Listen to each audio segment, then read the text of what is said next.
Salve galera, eu sou o Jeff e no vídeo de hoje eu vim falar um pouquinho para vocês sobre o porquê eu escolhi jogar o Commander 500 e dar algumas opiniões sobre o formato. Eu vou tentar deixar bem aberto aí as coisas que eu acho positivas. Vou também falar um pouquinho sobre as coisas negativas que eu vejo no Commander 500 atualmente.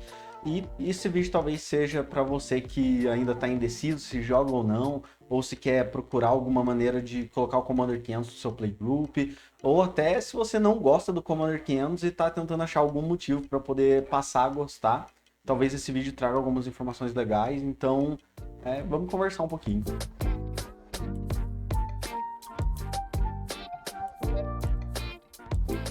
Tá, eu imagino que se você tá aqui no canal, provavelmente você sabe que é Commander 500 e muito provavelmente você joga Commander 500, ou pelo menos o Commander com Power Level um pouco mais alto. Mas para quem não sabe, o Commander 500 é uma variante do Commander normal que nasceu ali durante o início.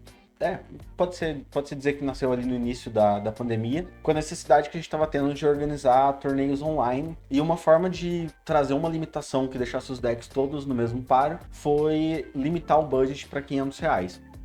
Tudo começou lá com a CDH Brasil, Markovs, etc. E hoje em dia a gente tem os torneios de Commander 500 que são os maiores torneios de Commander do mundo online, né? Então o Commander 500 ele veio com essa proposta de conseguir trazer o Commander competitivo para a galera de vários lugares ao mesmo tempo, limitando pelo budget. Então, acho que o primeiro ponto positivo que a gente pode citar sobre o Commander 500, e é uma das coisas que eu particularmente mais gosto, é a acessibilidade. Porque eu vim do CDH. E para montar um deck CDH, hoje em dia, a gente sofre muito por conta da inflação de preço que a gente está tendo. Nos últimos anos, a gente teve aí uma subida absurda nos valores das cartas. O CDH sofreu muito com isso por conta da reserva de list. Para quem está menos habituado, no CDH a gente tenta colocar o power level no nível mais alto possível. E como o formato ele é eterno, ele não tem nenhuma limitação de coleção e etc. Tudo que existe do Magic até hoje pode entrar num deck CDH. Então, muita coisa muito cara acaba virando staple no formato.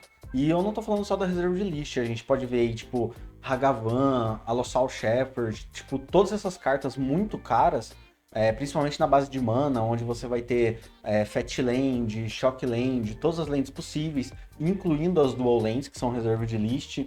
Então, tudo faz com que o preço dos decks aumente muito. Por conta dessa escalada de preço absurda, eu acabei tendo que, durante a pandemia, como muita gente, vender as minhas cartas para levantar um dinheiro. E hoje em dia é inviável voltar para o formato se você não vai jogar com proxy.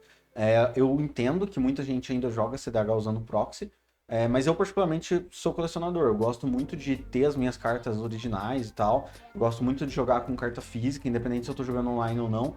Isso também é um dos motivos que eu gosto muito de jogar por Spell Table, porque apesar de ser online, você tá usando as cartas físicas. Então, pra mim, eu não sou muito fã da proxy, mas ainda existem muitos grupos aí de CDH que usam proxy. Só que muita gente acabou saindo, né, nesse período aí do CDH, mas assim como eu, gosta do Commander com power level mais alto. Eu, particularmente, não sou muito fã do Commander mais casual. Já falei em alguns vídeos anteriores que às vezes eu jogo com pré-con, mas é porque para mim a pegada do pré-con é diferente. Todo mundo senta na mesa com deck pré-construído, então é quase como se fosse um board gamezinho, sabe? Então, para mim, o pré-con ele acaba sendo quase que um formato, vamos dizer assim. Mas eu gosto de jogar com power level bem alto. Eu gosto dos meus decks funcionando bem rápido. Eu gosto de combo. Gosto muito que os meus combos, tipo, se mostrem eficientes na mesa, né? Então, quando a gente fala de Commander mais competitivo e não pode entrar no CDH, a gente acabou ficando meio órfão de ter uma maneira de jogar. Surgiu o Conquest também, que é um formato que eu sempre vou advogar a favor, mas que, como não é um assunto agora, vou já pular direto por 500.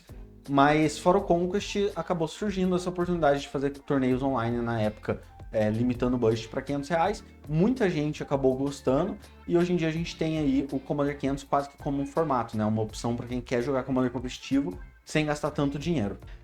Eu nem vou entrar no mérito aqui de que muita gente considera 500 um valor alto ainda para Commander, porque todo mundo sabe que mesmo que você jogue Commander casual, provavelmente você tem um deck com que custe mais de R$ 500, Mas esse fator de limitar o valor não faz com que o deck seja menos competitivo, sabe? Tipo, isso é uma coisa que eu acho muito legal no Commander 500 também, que é como todos os decks estão no mesmo limitador ali, como todos eles precisam estar seguindo a mesma regra, o power level deles tem um limite para atingir, mas esse limite também não é baixo. A gente tem decks que combam nos 3 primeiros turnos, inclusive muitos deles fazem isso. A gente tem um formato muito responsivo, com muita counter, muita carta de custo baixo. Obviamente a gente não vai ter muitas das coisas que são de custo zero do Commander competitivo, mas a gente consegue ser muito responsivo no Commander 500. Então o formato ele tem um limitador muito grande, que para muita gente talvez possa passar a sensação de que ele não é tão competitivo, mas ele fica muito rápido da mesma maneira. Quando eu digo rápido, não quer dizer que o jogo acabe rápido, tá? Porque isso é uma coisa que a galera confunde muito, de que se você joga competitivo, o jogo acaba no turno 3. Os decks são feitos para acabar o jogo no turno 3, mas como tá todo mundo na mesma vibe, o jogo nunca acaba no turno 3. Tipo, tem jogos aí que demoram horas, assim como no Commander Casual. A única diferença, de fato, é que como o objetivo de todo mundo é ganhar o mais rápido possível, o jogo fica muito mais responsivo mesmo, né? Você vai estar jogando o seu jogo lá querendo ganhar, mas você tem que ficar de olho nos seus oponentes, nas peças que eles estão fazendo, colocando na mesa, nos counters que você pode tomar, nas remoções que você pode tomar. E isso já é outro ponto positivo que eu acho muito legal no Commander 500, que ele não perde esse aspecto de Magic competitivo, né? Eu, particularmente, vou até fazer uma brincadeira, desculpa galera do Pokémon, eu não gosto desses decks de Commander Pokémon, que é o deck que você joga no seu turno e passa. Ah, faço um bichão, 6 manas, passo. Ah, faço meu encantamento e passo o turno.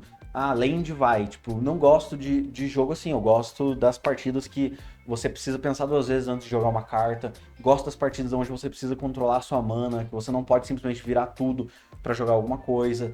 Então, nesse aspecto, eu acho que o Commander 500, ele, mesmo com um limitador muito grande, que é o budget, você consegue ter essa sensação de que tá todo mundo num nível bem alto, sabe? Tipo, você tem que guardar mana, às vezes um mana que você tipo, guardou vai fazer a diferença.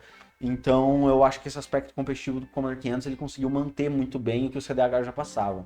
Uma outra coisa que eu gosto muito no Commander 500 é que ele tem um meta muito bem variado. A gente pode até, tipo, ter essa falsa impressão de que, poxa, como o Commander 500 ele limita você de ter cartas caras, você vai ter um meta muito fechado. Mas na prática, pelo menos, tipo, no Commander 500 que a gente joga online, os comandantes não entram na conta. Então você pode ter qualquer comandante que você quiser.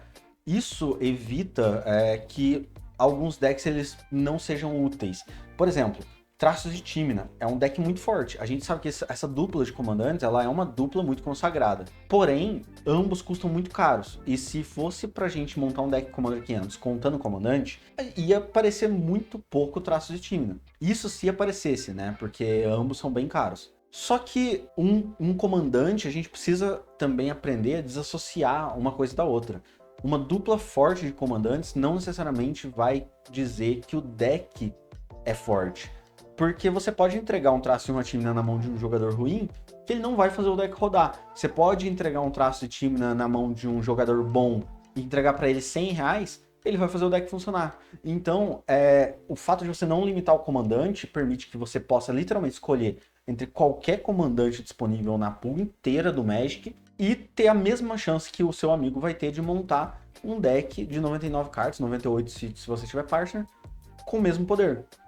E isso limita as staples, que tipo, já é outro fator, né? Porque staple pode estar em qualquer deck. Então, você vai precisar usar muito bem o valor que você tem disponível para gastar em quais staples você vai gastar. Porque, às vezes, uma carta que é muito boa em um deck Simic pode ser boa porque aquela estratégia Simic faz com que essa carta seja melhor aproveitada. Mas, às vezes, em outro deck Simic, você não vai precisar tanto dela. Eu estou usando isso de exemplo, mas isso vale para qualquer coisa, até em decks mono. Por exemplo, você vai ter aí deck mono white baseado em artefato, deck mono white baseado em ficha. Tipo, tô usando um grande exemplo, porque eu não saberia dizer se tem um deck mono white baseado em ficha. Mas você tem variantes de cor, variantes de estratégias dentro de uma mesma cor. Você tem variantes de estratégia com o mesmo comandante. Então, eu acho que ele tem um meta muito bem variado mesmo, sabe? Tipo, A gente pode dizer aí, tipo, que no Commander 500 a gente tem também uma quantidade grande de estratégias disponíveis, né? Que, ao contrário do que muita gente pensa, combo não é um arquétipo. Eu vejo muita gente falar, você joga de combo, você joga de combo. Porra, tipo, todo mundo que joga mais competitivamente joga de combo. Isso porque é mais fácil você matar todo mundo ao mesmo tempo do que você matar um por um dando dano, né? O que muda é como você chega no combo e como você vai manejar o seu jogo durante a partida. Isso vai definir o arquétipo do seu deck. Às vezes você é um Glass Cannon, tipo um Cold, que você desde o primeiro turno tá buscando o combo independente do board state, e chama Glass Cannon justamente por causa disso, porque ele consegue chegar rápido no combo, mas ele é bem frágil. Daí a gente tem os decks mais mid-range, como por exemplo o nosso Tivit e o nosso Yawgmoth, que são decks que conseguem controlar o board até chegar no combo e tem maneiras de acelerar esse processo, mas que não estão com tanta pressa quanto o Cold que eu já citei antes. A gente tem os decks stacks, tipo um Jetmir, uma Winota, que eles sabem que eles são lentos porque eles têm menos recursos para chegar no combo, então eles vão definir um board state lento para todo mundo, usando stacks. A gente tem decks que fazem combos específicos, usando tipos específicos de carta que eles não necessariamente são definidos como um Glass Cannon, mas eles são os decks mais straightforward, que seguem uma linha muito específica na maioria dos jogos. Vamos usar aí de exemplo o Kimi-Kazur, que são deck Food Chain, mas eu tô usando vários exemplos aqui que estão me vindo à mente agora, mas existem vários outros decks que têm essa mesma pegada. Então, dá para se dizer que o meta do Commander 500 é um meta bem variado, é um meta bem saudável. Eu, particularmente, raramente eu vou entrar numa partida e ver um mirror match, tipo, que todos os decks são iguaizinhos. Até quando, tipo, vem um deck ou outro parecido, tipo, os mais populares, tipo, Kinnan, Izan e tal, ainda assim tem diferenças nos decks, principalmente na maneira que os jogadores usam os decks. Então eu acho que o Commander 500 ele consegue ter essa maleabilidade dentro do meta dele. Eu acho que ele instiga muitos jogadores a testarem coisas novas. E daí a gente já vem para um outro ponto que eu acho bem legal, que é o fato de que ele tem muito essa coisa de aproveitar cartas baratas e tirar o melhor delas. Enquanto no Commander casual a gente procura umas junk cards para poder colocar o deck porque ele é temático, a gente tem essa mesma vibe no Commander 500, mas não porque é temático, e sim porque dá pra você, tipo, tirar o máximo possível da carta. Eu vou usar um exemplo aí, tipo, Swift Reconfiguration. É um encantamento muito bom, é um encantamento barato e que a galera, tipo, foi a fundo para tirar o melhor dela. A Machine God's Effigy, por exemplo, não é caro, é um artefato que, à primeira vista, para quem olha e pensa assim, nossa, mas pera, esse aqui custa muita mana e tal, mas daí você pensa um pouco e dá pra você tirar leite de pedra e fazer, tipo, um combo com Devoted Druid e quando você percebe, tipo, vários decks estão usando porque o combo é realmente muito forte. Então, tipo assim, muita junk card, muita carta que vem sobra de coleção e tal, tem um potencial de ser bem aproveitada no Commander 500. E isso não só porque a carta é naturalmente forte, mas sim porque a gente está sempre tentando encaixar coisas baratas, rotacionar cartas que sobem de preço. Então é óbvio que você vai ter algumas staples caras que nunca vão sair do formato. Como é o caso da nossa Professional Facebreaker, que é uma carta cara, mas que o preço dela é justificado pelo efeito muito bom e pelo impacto que ela tem na mesa. Eu não acho que ela vá sair do formato, independente do preço que anda subindo. Mas eu também acho que, tipo, talvez em alguns decks que você tá fazendo um filtro, dê pra tirar ela pra colocar uma coisa ou outra mais barata que acabou de ser lançada, sabe? Tipo, então é um formato muito experimental, é um formato que você tem muito espaço pra testar coisas. E como ele não é um formato de fato, você consegue aproveitar dos formatos mesmo. Tipo, o Conquest, ele traz muita coisa pro Commander 500. Eu sempre vejo as gameplays de Conquest, sempre vejo, tipo, o que a galera tá usando e tal, porque é uma visão diferente de jogo, mas ainda é competitiva. Então muita coisa de lá você consegue adaptar para o formato. Mesma coisa do CDH. Você consegue aproveitar toda a base do CDH, o que a galera tá usando de combo, como a galera tá tipo, jogando de fato, e trazer ela pro Commander 500. Você tá aí, tipo, um dos nossos apoiadores, o Gus, que tipo, é um dos melhores jogadores que eu conheço, que joga direto com uma variante de traços de Tymna chamada Sacred, que usa o Sacred Guide. Esse deck veio do CDH e a versão CDH dele, tipo, é extremamente cara. Tem muito pouco dead slot, tem um aproveitamento insano das cartas.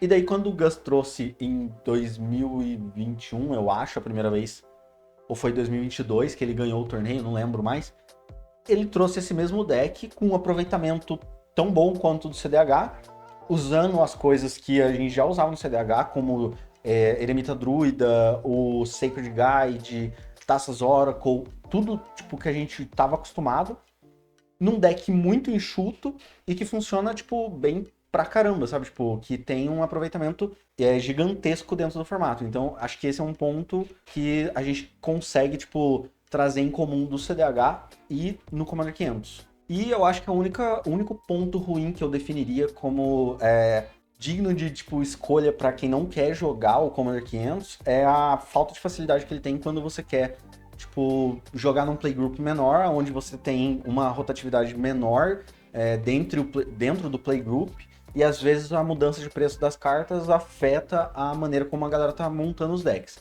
Então, eu acho que, tipo, tudo, é lógico, parte de uma conversa, né, de todo mundo que tá jogando naquele mesmo grupo, de combinar uma data específica ou, tipo, objetivos específicos, tipo, a cada 3 meses a gente rotaciona, vê os valores e tal, para não precisar ficar dependente de compra de cartas, principalmente para quem não mora perto de loja, tipo, eu mesmo moro no interior, não consigo ficar comprando sempre.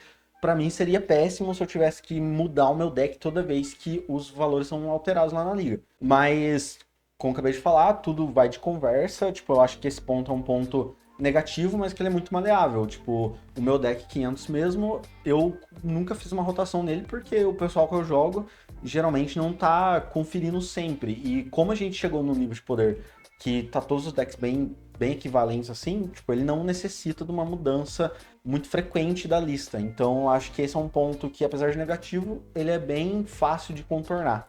E eu acho que é isso. A gente tá atualmente com uma comunidade bem grande de Commander 500. Eu acho que ela é uma das maiores comunidades do Commander competitivo até agora. A galera tá sempre estudando cartas, as coleções que saem, elas estão sempre tipo, com bastante coisa nova pra gente ver, pra estudar, testar nos decks. Então eu acho que para quem quer entrar num formato com power level um pouco mais alto, vale bastante a pena conhecer o Commander 500, tipo, tentar montar um deck, mesmo que você venha do casual, é lógico que vai passar por muita mudança, mas principalmente na postura como jogador mesmo, mas é um formato bem promissor, principalmente na questão de fazer torneios futuros. E como ele é bem adaptável, eu acho que ninguém vai ter dificuldade com isso. A gente até tipo, tem o caso da Barão Geek, por exemplo, que adaptou o formato Commander 500 deles é um pouco diferente, que é o Arena, que eles têm um sistema de regras diferenciado para pontuação, onde uma mesa ela tem um vencedor com mais pontos, um segundo lugar e um terceiro lugar definido pela ordem de quem conseguiu combar primeiro, quem eliminou um jogador primeiro. E apesar de tipo ter sido muito estudado, ele ainda passa por muita mudança, porque claro que muita gente vai acabar jogando, testando coisas, assim como o formato principal, que sempre aparece uma coisa ou outra pra gente mudar e tal. Mas como ele é bem adaptativo, ele sempre traz uma variedade muito grande de decks, estratégia para testar, então acho que ele é bem promissor nesse ponto. Então é isso. Se você assistiu até aqui, obrigado. Eu tô com o nosso Apoia-se lá. A gente tá sempre pegando opiniões, tipo, alguns temas de vídeo que a galera do Apoia-se pede. Esse vídeo mesmo já foi discutido no grupo do Apoia-se. Eu resolvi gravar ele agora porque eu acho que tá num momento bem legal. A gente tá terminando o nosso campeonato de Commander 500 online. Ele tá com bastante variedade de decks. Se você quiser fazer parte do Apoia-se, eu vou deixar aqui na descrição. Só dar uma conferida lá. A partir de R$5, eu acho que você já consegue apoiar e fazer parte de uma das melhores comunidades que a gente tem aí atualmente de Commander. Então é isso, brigadão galera, e até o próximo vídeo.